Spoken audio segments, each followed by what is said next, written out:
lokacin da zan manta Humaira za ni zauna ko shekara 100 za ni jira ki.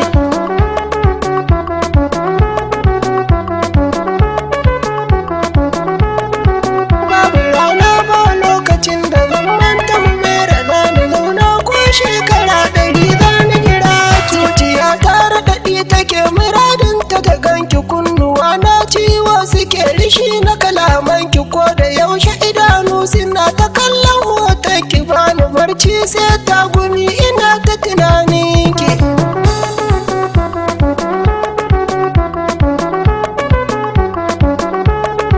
Sai da na kamu da sanki wai a ce za a raba mu, zuciya ta abakanta kan tunanin haduwar mu. Za ni zauna ni jira ki don bukatar haduwar mu, ko da wasa aka ki zuciya ta tafi sata.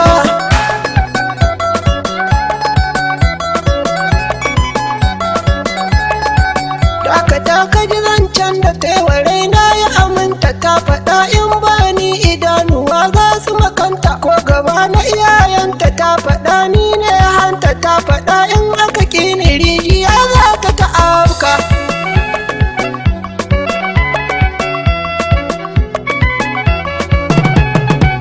In na je zance za ta bani gu in ɗan zauna, sai ta ce musti duniya da kai ɗaya zan zauna. Duk wuya dirin sai bana bari ranka ya kuna, ko da raina ka bukata zuciya ta baka.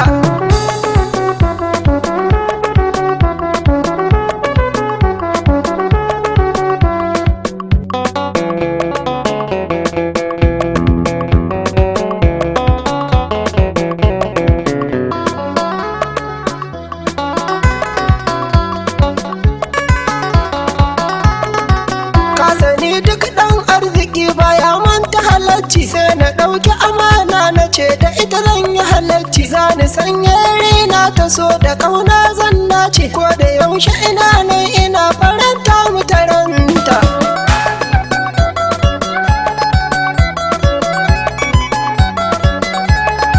Wai kwatsam sai na ji zantuka na ɗaurin aurenta, wai uwa ne da uba suke cikon alkawarinsu. Sai ta ce inna da baba taimake ni ku cece ni, kun ga aure in babu so da ƙauna cuta ne.